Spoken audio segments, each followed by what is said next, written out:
Summer holidays வந்தாச்சு நம்ம GT Holidays வந்தாச்சு. GT Holidays, South India's #1 travel brand. Stone Bench மற்றும் 2D என்டர்டைன்மெண்ட் தயாரிப்பில் கார்த்திக் சுப்ராஜ் இயக்கத்தில் சூர்யா நடிக்கும் ரெட்ரோ வெற்றி நடை போடுகிறது. Periyar Maniamma Institute of Science and Technology, Tanjavur, AAA with specialization in electric vehicles and energy engineering. ட்ராமாவில் நடிக்கிறது ஆக்சுவலி சென்னைக்கு வந்தது. அப்புறம் மேரேஜ் அது இதுன்னு இப்படி ஆக ஆரம்பித்த உடனேயே அந்த ட்ராமாவில் நடிக்கிறத நிறுத்தியாச்சு. ரொம்ப ரஃப்பாக பேசுகிற மாதிரி ஒரு மாதிரி கேரக்டராகவே கொடுத்துட்டு இருந்தாங்க. ஏன்னா ஒன்று பேசிட்டோம்னா அது அப்படியே அது முன்னாடி 36 வயது நிலை அந்த படத்தில் வந்து அந்த ஒரு பாட்டியம்மா ஒருத்தவங்க மலையாள ஆர்டிஸ்ட் நடிச்சிருப்பாங்க. அவங்களுக்கு ட்ராக் பேசியிருக்கேன். சில பேர் நல்லா பேசி நல்லா நடிச்சிருப்பாங்க. சில பேர் டைலாக்லாம் கொஞ்சம் அவங்க ஒரு வேற்றுமொழிக்காரங்களாக இருந்தாங்கன்னா கொஞ்சம் அவங்களுக்கு தடுமாறும். சில சென்டென்ஸில் 3 சென்டென்ஸில் ஒரு சென்டென்ஸை சொல்லாமே டைலாக் முடிச்சிருவாங்க. அப்போ நம்ம அந்த விட்ட சென்டென்ஸையும் சேர்த்து பேசி அதுக்கு சிங் பண்ணுவோம். நான் வேணாம் சோடா கொடுமை, ஆம்பளை சோடாவா பொம்பளை சோடாவா, குண்டு வச்ச சோடா ஆம்பளை சோடா, குண்டே இல்லாத சோடா பொம்பளை சோடா அப்படின்னு வந்தோம்மா. எப்போவுமே வந்து இன்ஜினியர் சாருக்கு தேங்க்யூ சார் போயிட்டு வரேன் சார் அப்படின்னு சொல்லுவோம். நான் சொல்ல நேராக கதை தனிச்சு வெளில ஓடிவிட்டேன். எனக்கே ஒரு மாதிரி சங்கோஜமாக இருந்தது. ரிவ்யூ பார்க்கும்போது ஒரு விஜய் சாரே வந்து இது என்ன புது வாய்ஸாக இருக்குது நல்லா இருக்கே அப்படின்னு சொன்னாங்கம்மா. வாழ்த்துக்கள்மா அப்படின்னாங்க. நீ என்ன செய்வியோ ஏது செய்வியோ எனக்கு தெரியாது. நீ எம்எல்ஏ ஆகணும். இந்த தேர்தலில் நீ ஜெயிச்சே ஆகணும். என் பொண்ணு எம்எல்ஏ பொண்டாட்டின்னு சொல்லிக்கணும். செருப்படுத்தேன் பருப்படுத்தேன்னு சொல்லிக்கிட்டு இருந்த நான் எதை எடுப்பேன்னு தெரியாது. எடுறா வண்டியை. நிறைய உங்களோட வாய்ஸ் நாங்கள் கேட்டிருக்கோம். ஆனால் நேரில் வந்து கொஞ்சம் வித்தியாசமாக தான் இருக்குல்ல. மிச்சத்தை விட அது கொஞ்சம் டெரர் அப்படிலாம் நிறையா கொடுத்துருக்கீங்க. பட் ரொம்ப மென்மையான ஒரு பர்சன் நினைக்கிறேன்ல. குரலில் மட்டும்தான் டெரர். சார் நிறைய நீங்கள் வாய்ஸஸ் பண்ணியிருப்பீங்க. பட் அதுக்கெல்லாம் ஒரு தொடக்கம் இருக்கும் இல்லையா? ஸோ எனக்கு தெரிஞ்சு நிறைய ஒரு பெரிய ஜேர்னி இருக்கும் உங்களுக்கு திரும்பி பார்க்குறப்போ. ஸோ அதை எப்படி ஆரம்பிச்சிங்க? நாங்கள் ட்ராமாவில் நடிக்கிறது ஆக்சுவலி சென்னைக்கு வந்தது. அப்புறம் மேரேஜ் அது இதுன்னு இப்படி ஆக ஆரம்பித்த உடனேயே அந்த ட்ராமாவில் நடிக்கிறத நிறுத்தியாச்சு. கொஞ்ச காலங்கள் இப்படியே ஓடிடுச்சு. ட்ராமா எது சினிமா எதுவுமே கிடையாது. அப்படியே ஒரு ஃபேமிலியாக அப்படியே போயிட்டு இருந்தது. அப்புறம் கொஞ்ச நாள் கழித்து ஒரு டப்பிங் பேசினா என்ன அப்படின்னு சொல்லி ஏன்னா ஆல்ரெடி பேசிகிட்டு இருந்துட்டு மேரேஜ் ஆகி அப்புறம் ட்ராப் பண்ணோம். திரும்ப அதை தொடங்கலாமே அப்படின்னு சொல்லிட்டு தான் மறுபடியும் டப்பிங்க்கு வர ஆரம்பித்தது. அப்போல்லாம் சின்ன சின்ன கேரக்டர்ஸ் தான் பேசிக்கிட்டு இருந்தேன். ஒரு கட்டத்தில் கொஞ்சம் ஒரு சின்ன சின்ன கேரக்டர்னாலும் ஒரு 2 சீன் 3 சீன் 4 சீன் வர மாதிரி கொஞ்சம் அந்த ஒரு கொடுமைப்படுத்துகிற மாதிரி ஒரு மாமியார் கேரக்டரு அந்த மாதிரி ரொம்ப ரஃப்பாக பேசுகிற மாதிரி ஒரு மாதிரி கேரக்டராகவே கொடுத்துட்டு இருந்தாங்க. ஏன்னா ஒன்று பேசிட்டோம்னா அது அப்படியே அது அவங்களே அதை நல்லா பேசுவாங்க. அவங்களே வர சொல்லுங்கள் அப்படின்வாங்க. அதை கொஞ்சம் அவாய்ட் பண்ணணும்னு நினைக்கும்போது கரெக்டாக இந்த சிவகாசிங்கிற ஒரு படம் அவ்வளோதான். அதில் வந்து அந்த தூள் படத்தில் நடிச்சிருந்தாங்க சொர்ணக்கா. அவங்க தெலுங்கானா சகுந்தலம்மா. அவங்க வந்து இதில் ஒரு கேரக்டர் பண்ணியிருந்தாங்க. இதில் தான் நான் அவங்களுக்கு முதலாக குரல் கொடுத்தது. அது முதல்ல ஒரு டெஸ்ட்டுக்கு வர சொன்னாங்க. டைலாக் கொடுத்தாங்க, பேசினோம், ஓகே சொன்னாங்க. அது ஒரு தீபாவளி ரிலீஸ் அந்த படம். அப்போது அந்த மாதிரி ஓகே ஆகி அப்புறம் ஒரு 2 days பேசணும். டைரக்டர் நம்ம இன்ஜினியர் சாரே சொன்னார், ஒன்றும் அவசரப்பட வேண்டாமா, அது ஏன்னா நல்லா கத்தி பேச வேண்டியதாக இருக்குது, நம்ம உடனே முடிக்கணுங்கிற அவசியமெல்லாம் இல்லை, பொறுமையாக நம்ம பண்ணலாம், டப்பிங் பண்ணலாம் அப்படின்னு சொன்னாங்க. இருந்தாலும் அதை ஒரு 2 daysக்குள்ளே முடிச்சிட்டாங்க. அது அவங்க போகிற வேகத்தை பார்த்து அவங்க அதே சரி ஓகே ஓகே ஓகே அப்படின்னு சொல்லிட்டு கொஞ்சம் முதல்ல ஆரம்பம் கொஞ்சம் கஷ்டமாக இருந்தது. ஏன்னா ஃபஸ்ட்டு டைம் அவங்களுக்கு பேசுகிறோம். பேசும்போது அவங்களோட அந்த இதெல்லாம் நம்ம பிக்கப் பண்ணணும். ஸ்லோவாக பேசுகிறாங்களா இல்லை டைலாக்கை ஃபுல்லாக கேட்டுட்டு ஆரம்பித்து பேசுகிறாங்களா, இதெல்லாம் கொஞ்சம் நம்ம தெரிஞ்சுக்கிட்டால் கொஞ்சம் டப்பிங்க்கு ஈஸியாக இருக்கும். ஓகே. அப்படி பேச ஆரம்பிச்சதும் அந்த அம்மாவுக்கு அந்த அந்த அது என்னது அந்த சாணி தண்ணியெலாம் ஊற்றுவாங்க அந்த அம்மாவுக்கு, அதுதான் டெஸ்ட்டுக்கு கொடுத்தாங்க அந்த டைலாகு. சரி பேசினா ஓகேன்னு சொன்னாங்க சாரு. சரி ரைட்டுன்னு பேசி முடித்தோம் அந்த படம். அப்புறம் அது ஒரு தெரிஞ்சவங்க ஒருத்தங்க சொன்னாங்க, இல்லை ப்ரிவியூ பார்க்கும்போது விஜய் சாரே வந்து இது என்ன புது வாய்ஸாக இருக்குது, நல்லா இருக்கே அப்படின்னு சொன்னாங்கம்மா, வாழ்த்துக்கள்மா அப்படின்னாங்க. ரொம்ப நன்றி சார். நான் பயந்து பயந்து வேலை செஞ்சது, ஏன்னா ஒரு முக்கியமான கேரக்டர், அது நம்மளால் கெட்டுடக்கூடாதே அப்படிங்கிற, ஏன்னா அவங்க ஒரு தெலுங்கு ரொம்ப நோன் அவங்க. ஆமாம், அதனால் அவங்களுடைய பைலட்லாம் கேட்டோம்னா நம்ம அரண்டுறணும். அப்படி அந்த அளவுக்கு ஒரிஜினலாவே அவங்களுக்கு அப்படிதான் இருக்கும். ஒரிஜினலாக அப்படி இப்படி பார்த்தாங்கன்னா நமக்கே ஒரு மாதிரியாக இருக்கும். அந்த நேச்சரே அப்படி அவங்க அந்த அந்த மாதிரி நடிக்க ஆரம்பிச்சோன்னு அப்படி ஆகிடுவாங்க. ஒரு மாதிரி அப்படி புட்டா போதும் அரைஞ்சிடுற மாதிரி அப்படி பேசுவாங்க அவங்க டைலாக்கு.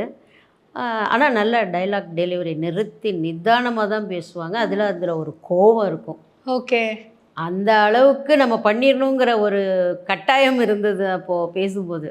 அதனால் என்ன கீதா, அந்த மாதிரி நாங்கள் நிறைய எதிர்பார்த்தோன்னு யாரும் எதுவும் சொல்லிவிடக்கூடாது. எனக்கு இப்போ கூட ஒரு டப்பிங்னு போய் பேச ஆரம்பித்தோம்னாக்கா ஃபஸ்ட்டு டேக் ஓகே ஆகிற வரைக்கும் நான் ஃபஸ்ட்டு பேச வந்த மாதிரியே பயத்துலேயே இருப்பேன். ஓ, அது இயற்கையாகவே எங்கிட்ட இப்போயும் இருக்குது.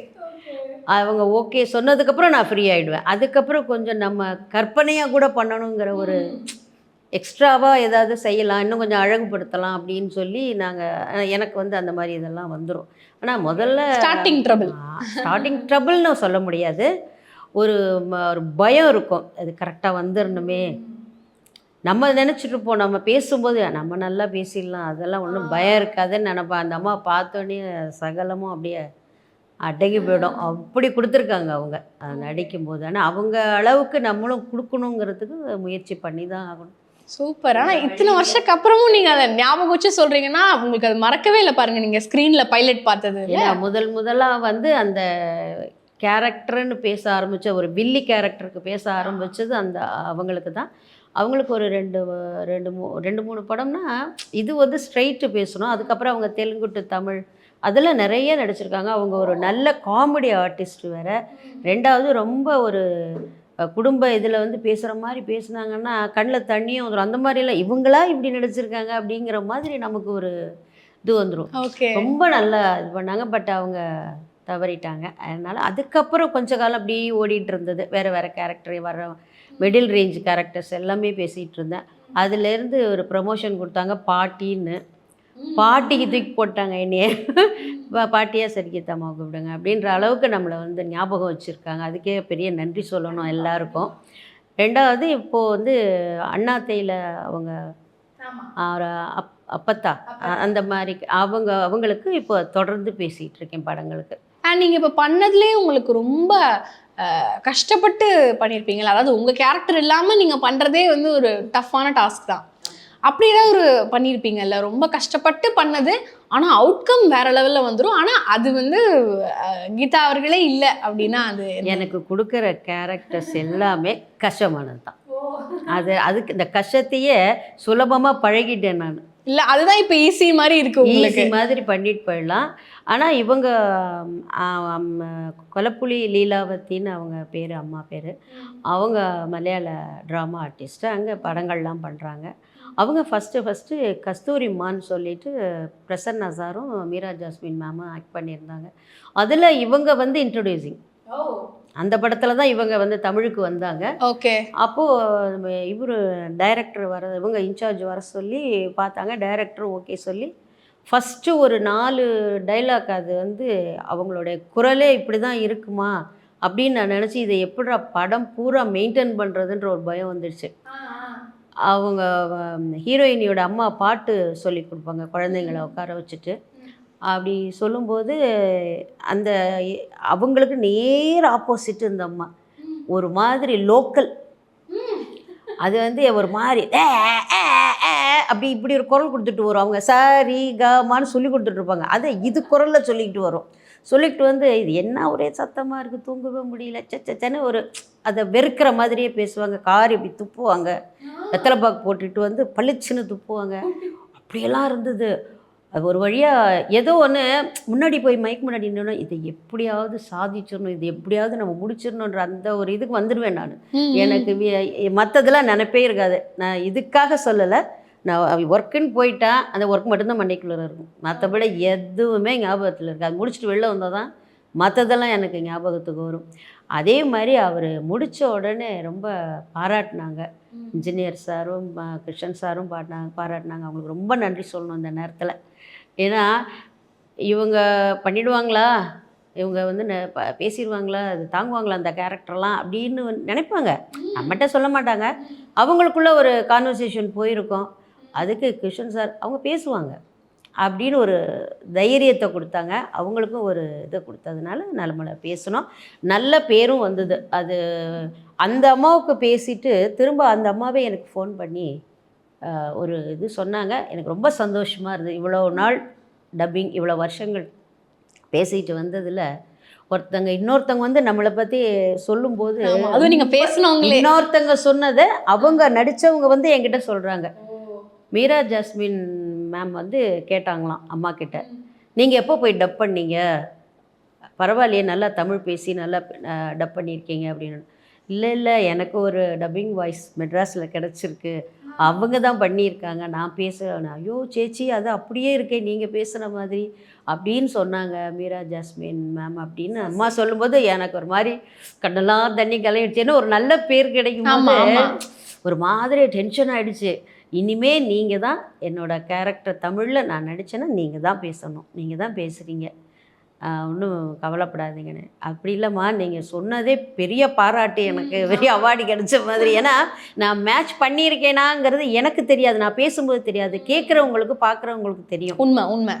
அதனால் ரொம்ப ஒரு பேசிட்டு வந்ததுக்கப்புறம் டெஸ்ட்டு கொடுத்துட்டு வந்தால் கூட ஒரு டென்ஷன்லேயே இருப்பேன். இது ரிசல்ட்டு எப்போ வரும், ஓகேயா ஓகே இல்லையா, ஓகே இல்லைன்னா பரவாயில்ல நெக்ஸ்ட் பார்த்துக்கலாம் அப்படின்னு இருப்பேன். பட்டு இருந்தாலும் மனசு தன்னைத்தானே சமாதானப்படுத்திக்குமே தவிர மனசில் ஒரு ஓரத்தில் அந்த கொஸ்டின் இருந்துகிட்டே இருக்கும். ஓகே ஆயிடுவோமா, ஆயிட்டா என்ன பண்ணுறது, இன்னும் நிறைய இருக்குமே, இருந்தால் இதை எப்படி சமாளிக்கிறதுன்னு இப்படி நான் ஒரு பயம், ஒரு இதை பயப்பட வேண்டிய அவசியமே இல்லை. இருந்தாலும் உள்ளுக்குள்ளே அந்த ஒரு இது இருந்துகிட்டே இருக்கும் எனக்கு. இப்போ வரிசையாக அவங்க ஒரு 4-5 படங்கள் பண்ணாங்க, அண்ணாத்தையில் பண்ணாங்க. இப்போ ஒரு 2-3 படங்கள் ரிலீஸ் ஆக போகுது. அது இன்னும் ரிலீஸ் ஆகலை, டைட்டில்லாம் எனக்கு தெரியல. ஆனால் அவங்களுக்கு வந்து தொடர்ந்து பேசுகிறேன் டப்பிங்கில். மற்றபடி சின்ன middle range characters, serials, Premi மேம்க்கு ஒரு 2 சீரியல் பேசுகிறேன். இப்படி அந்த மிடில் ரேஞ்சு பாட்டி கேரக்டர் அந்த மாதிரி மிங்கிளாகி வரும். ஓகே. அண்ட் உங்களுக்கு சிலதெல்லாம் இருக்குல்ல, இதெல்லாம் நான் பேசினதுலேயே எனக்கு ரொம்ப பிடிச்சி பேசினேன், ஏதாவது ஒரு ஆடுக்கான ஒரு சின்ன டைலாகாக இருக்கலாம், அது வந்து உங்களுக்குன்னு ஐகானிக்காக மாறி இருக்கும்ல, சீரியல்ஸில் பேசினதாக இருக்கலாம். சில டைலாக்ஸ்லாம் அப்படியே நம்மளுக்கு மனசில் பதிஞ்சிடும். உங்கள் வாய்ஸ் கேட்டோன்னே இப்போ எனக்கு நிறைய இடங்களில் கேட்ட மாதிரியான ஒரு வாய்ஸஸ் வருது எனக்கு. அது வடிவேல் சார் படத்தில் பேசுகிறது டக்குன்னு ஞாபகத்துக்கு வரும். அது முதல்ல நான் பேசிட்டு அதெல்லாம் இதாகி போச்சு, நான் மறந்துட்டேன். எங்கள் கூட ஒர்க் பண்ணுறவங்க எல்லோரும் பார்க்கும்போது பேசும்போதெல்லாம் எதையே சொல்லுவாங்க, இந்த இவங்க யார் டப்பிங் ஆர்டிஸ்ட், ஆமாங்க கீதான் பேர். அந்த வடிவேல் சார் படத்தில் அந்த சோடா கடை காமெடியில் நான் கேட்பேன், எப்பா எவ்வளோ நல்ல கேரக்டர்லாம் பேசியிருக்கோம், அது கெட்ட கேரக்டர்னு சொல்ல வரல, பட் இருந்தாலும் உனக்கு ஏன்ப்பா அது மட்டும் டக்குன்னு ஞாபகத்துக்கு வருது, மறக்க முடியுமாம்மா அந்த காமெடியை அப்படின்வாங்க பசங்க. ரொம்ப அதாவது நீங்கள் சொன்ன மாதிரி டக்குன்னு ஞாபகத்துக்கு வருது அந்த காமெடி. அப்போ அதை எங்களுக்காக கொஞ்சம் பேசி காட்ட முடியுமா? டபக்குன்னு கேட்டுட்டீங்க, எப்படி ஞாபகத்துக்கு வரணும். ஒரு சோடா கொடுமா, என்ன வேணாம் அப்படி, சோடா கொடுமா, ஆம்பளை சோடாவா பொம்பளை சோடாவா, சே இதில் இவ்வளோ வித்தியாசம் இருக்கா, அது என்ன ஆம்பளை சோடா இல்லை பொம்பளை சோடான்னு, குண்டு வச்ச சோடா ஆம்பளை சோடா, குண்டே இல்லாத சோடா பொம்பளை சோடா அப்படின்னு அந்தம்மா. ஐயோ இதில் இவ்வளோ விவரம் இருக்கா, சரி நம்ம இனத்தையே கொடு அப்படின்பாரு. கல்யாணம் ஆயிடுச்சா, எப்படியா இல்லைம்பாரு, எப்படியாவும் அப்படின்னு சொல்லிட்டு சோடாவை கையில் கொடுப்பாங்க. அப்புறம் வாழைப்பழத்தை பிரித்து தோலை தூக்கி விட்டு பழத்தை தூக்கி போடுவாங்க அப்படிப்பாங்க. இப்போ அந்த சீன் பேசுனது அந்த டைலாக் மட்டும் நல்ல எஸ்டாப்ளிஷ் ஆகிருக்கு. அது எனக்கே தெரியல, அது எப்படி நீங்கள் ரெக்கார்டிங் போனீங்க, அது எப்படி இருந்தது அந்த அனுபவம்? கேட்குறீங்க. எனக்கு இவங்க டப்பிங்க்கு வர சொல்லி கூப்பிட்டாங்க, போனோன்னே இன்ஜினியர் சார் வந்து போடுறேம்மா பார்த்துக்கோங்க அப்படின்னாரு. 2 டைம்ஸ் போடுறேன் பாருங்கள் நிறைய. சாதாரணமாக போய் ரொம்ப கேஷுவலாக நின்றுட்டு பார்த்து டைலாக்கை கேட்டோடனே ஐயோ அது எப்படி பேசுகிறது, இது வரைக்கும் நான் இந்த மாதிரிலாம் அந்த மாதிரி மீனிங் டைலாக்லாம் பேசுனதில்லை. இது வந்துட்டோம், சரி நம்மளையும் மதித்து கூப்பிட்டுட்டாங்க, இதை பேசிட்டு தான் போயே ஆகணுங்கிற ஒரு கட்டாயத்தில் எப்படியோ ஒரு 2 தடவை போட்டு அந்த டைலாகை பைகாட் பண்ணிவிட்டு பேசிட்டு நான் அப்புறம் போய் எப்போவுமே வந்து இன்ஜினியர் சாருக்கு தேங்க்யூ சார், போயிட்டு வரேன் சார் அப்படின்னு சொல்லுவோம். நான் சொல்ல நேராக கதை தந்துச்சு வெளில ஓடி போயிட்டேன். எனக்கே ஒரு மாதிரி சங்கோஜமாக இருந்தது. ஏன்னா என் சர்வீஸுக்கு நான் இந்த மாதிரி டைலாக் இது வரைக்கும் பேசுனது இல்லை, அப்படி அமைஞ்சதும் இல்லை. இது ஒரு காமெடிங்கிறதுனால அது அப்படி ஒரு மாதிரி ஜாலியாக ஒரு மாதிரி ஆயிடுச்சு. கேட்கும் போது எல்லோரும் வெளியில் வந்து என்னக்கா பேசுனீங்கன்னு, ஐயோ சொல்கிற மாதிரி இல்லைம்மா அப்படின்ட்டு வந்துடுவேன். நான் வெளியில் வந்து மற்ற டப்பிங் ஆர்டிஸ்ட்லாம் அங்கே போங்க, என்னக்கா இங்கே சிரிக்கிற சத்தம் அங்கே கேட்டுச்சே வெளியில் இன்ஜினியர் சார் ரூமில் அப்படின்வாங்க. அது வந்து நீங்கள் படம் வந்தோன்னு பார்த்துங்களேன், எனக்கு இப்போ சொல்ல வரல அப்படின்னு நான் சொல்லிடுவேன். அந்த மாதிரி நிறைய ஒரு காமெடி கலந்த அந்த இதெல்லாம் நிறையா இதுலேயும் சரி, மற்ற அதர் லாங்குவேஜ்லேயும் சரி, எல்லாமே இந்த காமெடி கேரக்டர்கள் அப்படி இப்படி எல்லாமே பேசுகிறது, இந்த டைமிங்கில் கமெண்ட் அடிக்கிறது, பேசுகிறது, இதெல்லாம் வந்து சின்ன பிள்ளையிலேயே படப்படன்னு பேசி ஈஸி பழக்கமாக இருந்ததுனால அந்த ட்ராமாவோட அனுபவம், மேடை நாடகம் வந்து அவ்வளோ சாதாரணம் இல்லை. இப்போ போனோன்னா மனப்பாடம் பண்ணிவிட்டு பேசிட்டு அப்படியே சொல்லிட்டு வந்துடலான்னு. இப்போ டப்பிங்கில் ஒன்று சரியில்லைன்னா திரும்ப ரீடப் பண்ணிக்கலாம். ட்ராமா அப்படி இல்லை. ஒரு தடவை உளர்னாலும் உளர்னது தான், நல்லா பேசினாலும் பேசுனது தான். அதனால் ரொம்ப ஜாக்கிரதையாக பண்ண வேண்டிய இடம் வந்து நாடக மேடை. அந்த நாடக மேடையில் கிட்டத்தட்ட நாங்கள் ஒரு 10-12 வயசுலேருந்து நான் நடிச்சிருக்கேன். அம்மா, அக்கா, அப்பா எல்லாமே இதே ஒரு கலை உலகத்தில் தான் இருந்தவங்க. ட்ராமாவில் ஆக்ட் பண்ணவங்க, யாருமே சினிமாவில் ஆக்ட் பண்ணல. அக்கா வந்து ஒரே ஒரு 2 படம் பண்ணாங்க, அவ்வளோதான். அது வந்து விஜயகாந்த் சார் ஆக்ட் பண்ண படம். அதில் வடலூரான் கம்பைன்ஸ்ன்னு சொல்லிட்டு சாதிக்கு ஒரு நீதின்னு சொல்லி ஒரு படம் நடித்தாங்க. அதில் வந்து பேர் தானே ஒழிய அந்த மாதிரி டூயட் சாங் அது அதெல்லாம் எதுவும் இருக்காது. அது வந்து ஒரு மாதிரி இந்த விவசாயிகளோட அந்த இதை பற்றின கதை. அதனால் இது வந்து இந்த நார்மல் படம் மாதிரி டூயட் சாங்கு, கனவு பாட்டு இதெல்லாம் எதுவுமே கிடையாது. ரொம்ப நீட்டாக டீசெண்டாக பண்ணியிருந்தாங்க. அதில் பண்ணதோட அக்காவுக்கு அப்புறம் மேரேஜ் ஆனதுனால அவங்க அப்படியே இந்த ஃபீல்டில் இருந்து விலகிட்டாங்க. உங்களை நடிக்க கூப்பிட்ருக்காங்களா மேம்? வேறாது நடிக்க கூப்பிட்ருக்காங்க. பட் ஒரே ஒரு வேதான்ற ஒரு படத்தில் நம்ம ரொம்ப தெரிஞ்ச பையன் அவர் சும்மா அம்மா உங்களை நான் இப்படி கூப்பிட்றேன்னு நினைக்காதீங்க, ஒரு வேலைக்காரி கேரக்டர் தான் இருக்குது, நீங்கள் பண்ணுறீங்களான்னு நம்மளை நினப்பு வச்சு கூப்பிட்றாங்கும்போது நம்ம அதுக்கு மரியாதை கொடுக்கணும் இல்லையா? பண்ணுறேன் தம்பி அப்படின்னு சொல்லிட்டு பண்ணோம். அந்த ஒரு படம் தான். அப்புறம் ஒரு எங்கள் அக்கா வீட்டுக்கார் வந்து டைரக்டர் தான், கோகுலகிருஷ்ணா. கலை குடும்பமாகவே இருக்கீங்களே மேம் நீங்கள். கோகுலகிருஷ்ணான்னு சொல்லிட்டு அவங்களாம் இறந்துட்டாங்க. அவங்க நிறைய படங்கள் திரு இளையராஜா சார் அவர்களோட படங்கள்லாம் பண்ணியிருக்காங்க. ஆனந்த கும்மி, நிறைய படங்கள், பூவரசன், அதில் கார்த்திக் சார் வச்சு ஒரு இது. அப்புறம் டைலாக் ரைட்டராக கூட இருந்தாங்க. ஆர்வி உதயகுமார் சார்கிட்ட ஒர்க் பண்ணியிருக்காங்க. பாக்யராஜ் சார்கிட்டையும் ஒர்க் பண்ணியிருக்காங்க. அந்த இதில் வந்து அவங்க ஒரு படம் டைரக்ட் பண்ணாங்க. அந்த படத்தில் நான் வந்து ஒரு ஹீரோயினியோட சின்ன வயசு ஃப்ரெண்ட்ஸுங்கள், அதில் டைலாக் பேசுகிற ஃப்ரெண்டு நான் நடித்தேன். அப்போ அதெல்லாம் தெரியாது, வாங்க வாங்க நில்லுன்னு வாங்க சொல்லுன்னு வாங்க சொல்லிட்டு போயிட்டே இருப்போம். ஒன்றும் தெரியாது, இப்படி தான் பேசணும் அப்படின்லாம் தெரியாது. இந்த மேடை நாடக அனுபவத்தினால கொஞ்சம் அப்படி மோல்டு பண்ணி அழகாக இதை இப்படி தான் சொல்லணும், ஏன் இப்படி சொல்லி பார்த்தா என்ன, இப்படிலாம் ஒரு கற்பனையில் அதை நம்ம வந்து இப்போ மிஞ்சி மிஞ்சி போனால் ஸ்கூல் ஃப்ரெண்ட்ஸு எவ்வளோ பேசிக்க போகிறோம், அந்த லிமிட்டை நம்ம தாண்டக்கூடாது. அதனால் அந்த மாதிரி பேசி நடிக்கிற ஒரு 2 படம் அவ்வளோதான். அதுக்கப்புறம் டப்பிங் பக்கம் வந்தாச்சு. டப்பிங் தான் இப்போ ஃபுல் அண்ட் ஃபுல்லு. அண்ட் இப்போ சினிமாவில் வந்து நிறைய டைலாக்ஸ்லாம் நீங்கள் பார்த்துருப்பீங்க, கேரக்டர்ஸ் பார்த்துருப்பீங்க.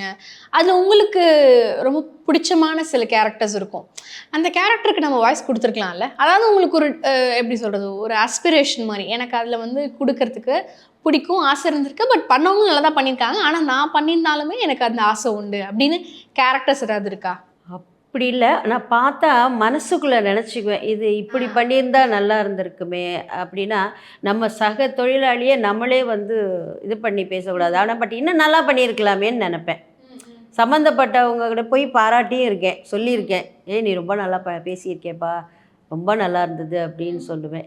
ஏன்னா என்னை வந்து எனக்கு நான் பேசினேன் கொண்டேன் அப்படின்றத வந்து நல்லா பேசுனீங்கக்கான்னு நிறைய பேர் சொல்லியிருக்காங்க. நான் பேசுகிற படங்கள் எல்லாமே அக்கா சூப்பர்க்கா அப்படின்வாங்க. அதே மாதிரி நம்மளும் போய் எதிரில் பேசுனவங்கள, அந்த டப்பிங் பேசி அந்த அதை அழகுபடுத்தினவங்கள நம்மளும் பாராட்டுறது வந்து ஒரு வகையில் நல்ல விஷயம் தானே அது. அதுதான் நிறைய கேரக்டர்ஸ் வருது, எல்லாமே பேசணும்னு ஆசையாக தான் இருக்கும்.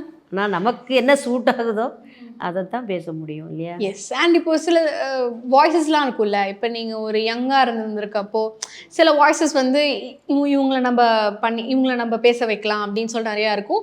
மிஸ்ட் ஆப்பர்ச்சுனிட்டிஸ் இருக்கும் உங்களோட கெரியர் ஸ்டார்டிங்லேருந்து இப்போ வரைக்கும். ஏதாவது ஒரு இது பண்ண போயிருப்பீங்க, அது ஏதோ பண்ண முடியாமல் போயிருக்கும், ஆனால் அது நல்ல ஹிட் கொடுத்த படங்கள் ஏதாவது இருக்கா? ஹிட் கொடுத்த படங்கள்னால் கொஞ்சம் யோசிக்கணும். ஏன்னா ரொம்ப நாளைக்கு முன்னாடி உள்ளதெல்லாம் அது எப்படி சொல்கிறதுன்னு தெரியலையே. நிறைய அதான் சொல்கிறேனே, நிறைய படங்கள் நம்ம பேசுனதுனால என்ன படங்கள் அதுதான் ஞாபகத்துக்கு வரல படங்கள். ஓகே, ஞாபகம் வந்தால் எங்களுக்கு சொல்லுங்கள். கண்டிப்பாக சார். அண்ட் இப்போது சிலது இருக்கும்ல, அதில் போய் நீங்கள் டப் பண்ணிட்டு வந்திருப்பீங்க, பார்த்தா உங்கள் வாய்ஸ் வந்திருக்காது, அந்த மாதிரிலாம் இருந்திருக்கா? அதுக்கு பேர் ட்ராக்கு. முன்னாடி 36 வயது நிலை அந்த படத்தில் வந்து அந்த ஒரு பாட்டியம்மா ஒருத்தவங்க மலையாள ஆர்டிஸ்ட் நடிச்சிருப்பாங்க, அவங்களுக்கு ட்ராக் பேசியிருக்கேன். பட் நான் நினச்சி பேசினது வந்து நம்ம வாய்ஸ் தான் அப்படின்னு நினச்சிட்டு பேசிட்டு வந்தோம். அப்புறம் கொஞ்சம் ஒரு 2-3 நாள் கழித்து இன்சார்ஜே வந்து சொன்னார், அம்மா உங்கள் வாய்ஸ் வந்து ட்ராக்காக பண்ணிட்டாங்க. அப்புறம் சரி பரவாயில்ல சார் அப்படின்ட்டு. அப்புறம் வடிவுக்கரசி மேம் பேசியிருந்தாங்க. அவங்களுக்கு அந்த பஸ்லலாம் கூட அவங்க கூட இருப்பாங்களா அந்த ரோல்? அவங்க இன்னும் ஒரு 4 சீனோ 5 சீனோ தான் இருப்பாங்க. ஆனால் மேம் கூட, ஜோதிகா மேம் கூடயே ட்ராவல் பண்ணுவாங்க அவங்க. நான் டக்குன்னு சொன்னோடனே இந்த ஜோதிகா மேம்க்கு ஒரு மதர் இன் லா கேரக்டர் வருவாங்களா அவங்கன்னு நினச்சேன். அப்புறம் நீங்கள் சொன்னப்போ புரிஞ்சுது. ஏன்னா அவங்க வாய்ஸில் ரொம்ப டிஃப்ரெண்ட்டாக இருக்கும். நோட்டீஸ் பண்ணியிருப்பீங்களான்னு தெரியல, ரொம்ப ஒரு மாதிரி ன்னு இருக்கும் அந்த வாய்ஸில். அதனால சார் எப்படி அதை பண்ணாங்க? அந்த மாதிரிலாம் கூட மாடுலேஷன் பண்ணி அவங்க புலிமுருகனில் ஆக்ட் பண்ணியிருந்தாங்க. அந்த இது வந்து டப்பிங்லாம் பண்ணாங்க. பட் டோட்டலாக பார்க்கும்போது ஃபுட்டேஜ் ப்ராப்ளத்தில் கொஞ்சம் அந்த சீன்ஸ் நிறைய சீன்ஸ் எடுத்துட்டாங்க. எனக்கு நான் பேசுனது ஒரே சீன் தான், அவங்க நடிச்சிருந்ததும் ஒரே சீன் தான். அவங்க ஃபுட்டேஜில் அவங்க இதே எடுத்துட்டாங்க. பட் அதே இதை வாய்ஸ் யார் பேசுனாங்கன்னு கேட்டு தான் இந்த 36 வயது நிலை அந்த படத்துக்கு நம்மளை கூப்பிட்டு பேச வச்சாங்க. இப்படி அதில் யார் பேசுகிறாங்கன்னு சில இப்போல்லாம் வாய்ஸை போட்டு பார்க்குறாங்க, இந்த வாய்ஸ் எப்படி சார், இது ஓகேயா, இது ஓகேயா, இவங்களை கூப்பிடுவாங்க. இப்படி வந்து நம்மளை டெஸ்ட்டுக்கு கூப்பிடாமையே பாதி இப்படியே கூப்பிட்டுறாங்க. ரொம்ப பேருக்கு அப்படி தான் நடக்குது. இந்த வாய்ஸ் அதில் பேசியிருக்காங்க சார், சரி அவங்களே வர சொல்லுங்கள், அந்த மாதிரி பேச வச்சிடுறாங்க. ஆமாம், இது டெஸ்ட்டுங்கிறது ரொம்ப ரேர் ஆகிடுச்சு இப்போது. அண்ட் இப்போ யாராவது சில பேர் நீங்கள் வந்து நேரில் பார்த்துருப்பீங்க, இல்லைனா அவங்க ஆக்டிங்கை வந்து ஸ்க்ரீனில் பார்க்குறப்போ இவங்களுக்கு நம்ம ஏதாவது ஒரு படத்தில் கொடுத்தா கூட நல்லா மேட்ச் ஆகும்ல, நல்லா சிங்க் ஆகும்ல அப்படின்னு நினச்சிருக்கீங்களா? ஏதாவது ஒரு ஆக்ட்ரஸ் பார்த்து அந்த மாதிரி? ஏன்னா நான் போய் பேசுகிறது எல்லாமே அவங்களுக்கு மேட்ச் ஆகிற மாதிரி நான் பேசிட்டு வந்துடுவேன். பாடி லாங்குவேஜுக்கு ஏற்ற மாதிரி நம்ம வாய்ஸை மாற்றி பேசிட்டாலே உட்காந்துரும். ஓகே, முகத்துக்கு ஏற்ற மாதிரி உட்காந்துரும். அந்த மாதிரி நிறைய கேரக்டர்கள் குறிப்பாலாம் நம்ம வந்து சொல்ல முடியாது. ஏன்னா நிறைய அந்த மாதிரி மிடில் ரேஞ்சுகளாக பேசிகிட்டு இருக்கிறதுனால வருஷக்கணக்காக, அதனால் நிறைய பேர் சொல்லணும்னா நிறைய பேரை தான் சொல்லணும். ஓகே. அண்ட் இப்போ எங்களுக்காக நீங்கள் பேசுனதுலேயே வந்து உங்களுக்கு ரொம்ப பிடிச்சமானதும் ஆடியன்ஸ்க்கு ரொம்ப பிடிச்சமானதும் கொஞ்சம் டைலாக்ஸ் எங்களுக்காக ஷேர் பண்ணுங்கள். நீ என்ன செய்வியோ ஏது செய்வியோ எனக்கு தெரியாது, நீ எம்எல்ஏ ஆகணும், இந்த தேர்தலில் நீ ஜெயிச்சே ஆகணும், என் பொண்ணு எம்எல்ஏ பொண்டாட்டின்னு சொல்லிக்கணும், செருப்படுத்தேன் பருப்படுத்தேன்னு சொல்லிக்கிட்டு இருந்த நான் எதை எடுப்பேன்னு தெரியாது, எடுறா வண்டிய அப்படின்னு சொல்லிட்டு போயிடு. என்ன அப்படியே பொறுமையாக பேசிட்டே இருக்கீங்க, திடீர்னு காத்துறீங்க. அது அப்படி தானே பேசணும், அந்த குரலில் தானே பேசணும். எனக்கு தெரிஞ்சு அப்படி இருக்கும்னு நினைக்கிறேன். அவங்க இன்ஜினியர் அப்படியே உட்காந்துருப்பாரு, சரி அவங்க என்ன பேச போகிறாங்க, திடீர்னு கத்தினானே அவரே பயந்துருவாருன்னு நினைக்கிறேன்.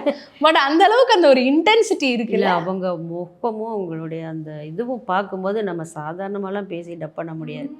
அவங்களுடைய அந்த ஈக்குவலுக்கு நம்ம பேசி தான் ஆகணும், கத்தி தான் ஆகணும். அது ஒரு 2 நாளைக்கு பேசவே முடியலன்னு வச்சுக்கோங்களேன். அவங்க நல்லா கத்திருப்பாங்க.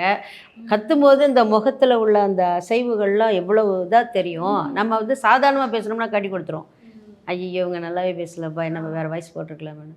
அதுக்கு இடம் கொடுக்கக்கூடாதுங்கிறது தான் நம்மளோட பாயிண்ட். ஆமாம், சொல்லுவாங்களே அந்த டப்பிங்கில் வந்து பாதி ஆக்டிங் நம்ம அந்த இதை முடிக்கணும், அந்த நான் வெர்பல் எல்லாத்தையுமே அந்த டப்பிங்கில் தான் முடிப்பாங்க அப்படின்ற மாதிரி சொல்லுவாங்க. சில பேர் நல்லா பேசி நல்லா நடிச்சிருப்பாங்க. சில பேர் டைலாக்லாம் கொஞ்சம் அவங்க ஒரு வேற்று மொழிக்காரங்களாக இருந்தாங்கன்னா கொஞ்சம் அவங்களுக்கு தடுமாறும். எப்போவுமே வேறு லாங்குவேஜில் இருக்கிறவங்க சில பேர் எதாவது சொல்லும்போது நம்ம தவறாக சொல்லிட போகிறோம் டைலாக்ன்ட்டு கொஞ்சம் ஃபாஸ்ட்டாக சொல்லிடுவாங்க. அதை வந்து நம்ம சில சென்டென்ஸில் 3 சென்டென்ஸில் ஒரு சென்டென்ஸை சொல்லாமையே டைலாக் முடிச்சிருவாங்க. அப்போ நம்ம அந்த விட்ட சென்டென்ஸையும் சேர்த்து பேசி அதுக்கு சிங் பண்ணணும், மேட்ச் பண்ணுறது ஒன்று, கரெக்டாக அந்த அர்த்தத்தோடையும் இருக்கணும்ல. கஷ்டம். அந்த மாதிரி நிறைய இது எல்லாமே முதல்லேருந்து கடைசி வரைக்கும் டெஸ்ட்லேயே போயிட்டுருக்கு நம்ம டப்பிங் வேலையெல்லாம். ஆனால் thank you so much for coming இன்னைக்கு. தேங்க்யூப்பா. நம்ம நிறையா வந்து நாஸ்டாலஜியாவாக நிறைய பேசணும்னு நினைக்கிறேன். இல்லை yes, thank you so much. Thank you. நன்றிப்பா. நன்றி. சம்மர் ஹாலிடேஸ் வந்தாச்சு, நம்ம ஜிடி ஹாலிடேஸும் வந்தாச்சு. GT holidays, South India's number 1 travel brand. Stone Bench மற்றும் 2D என்டர்டைன்மெண்ட் தயாரிப்பில் கார்த்திக் சுப்ராஜ் இயக்கத்தில் சூர்யா நடிக்கும் ரெட்ரோ வெற்றி நடை போடுகிறது. Periyar Maniamma Institute of Science and Technology, Thanjavur. AAA with specialization in electric vehicles and energy engineering.